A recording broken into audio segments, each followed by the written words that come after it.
This is The Process Shot. I'm Michael. I'm trapped in a haunted theater. I'm going to review the 1995 cyberpunk thriller Johnny Mnemonic, directed by Robert Longo, and you can't stop me. The film follows the titular character Johnny in the futuristic dystopian year of 2021. Johnny works as a courier, smuggling data and information downloaded directly into his brain. His latest job involves smuggling more information than his brain is able to handle, which could result in his death if it isn't delivered in time.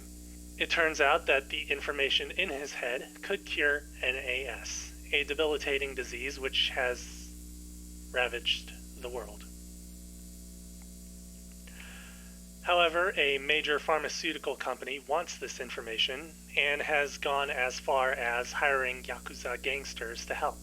With the help of a bodyguard, Johnny makes his way through the free city of Newark in an effort to get the information out of his head and into somebody else's hands, whether they be the right hands or the highest bidder.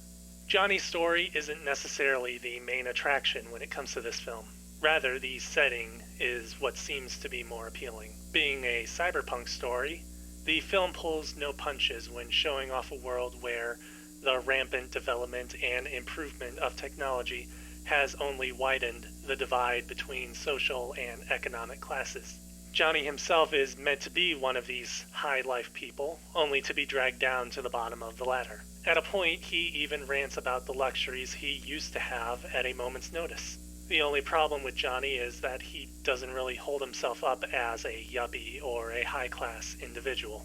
That's mostly due to how Keanu Reeves portrays the character. His take on Johnny puts more emphasis on anger and frustration, coming through as though he's just mad at everybody, rather than a person who is dead set on doing his business. The frustration is justified after his head becomes crammed with data, but even beforehand, he's just eternally pissed. Everybody else kinda just has one personality trait and sticks to it. Again, the setting of the film is what I believe to be the main attraction. At the very least, it's an excellent illustration of cyberpunk aesthetics. The dichotomy between the higher and the lower classes is portrayed well, though there's significantly more time spent on the latter. In any case, it's made clear how the proliferation of technology does not necessarily result in the improvement of all lives, which is one of the more central tenets of cyberpunk fiction.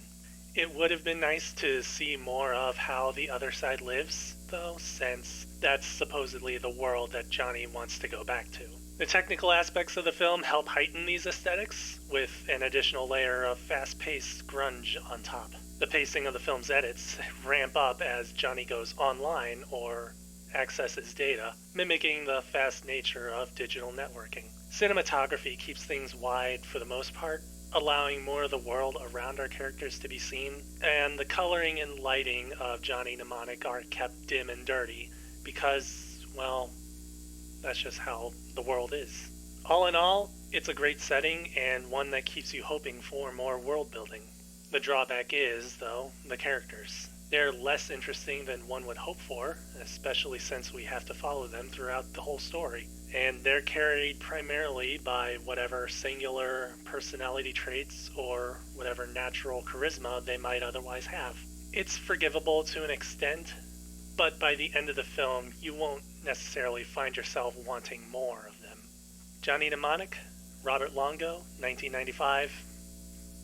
3 stars. If you're into cyberpunk or science fiction, then I'd give it a shot. Otherwise, you're free to skip it. I won't mind. Anyways, that's it for me. Like this video, comment on the video, subscribe to the video, bell on the video, and help me out of this place. I need to find a drinking fountain.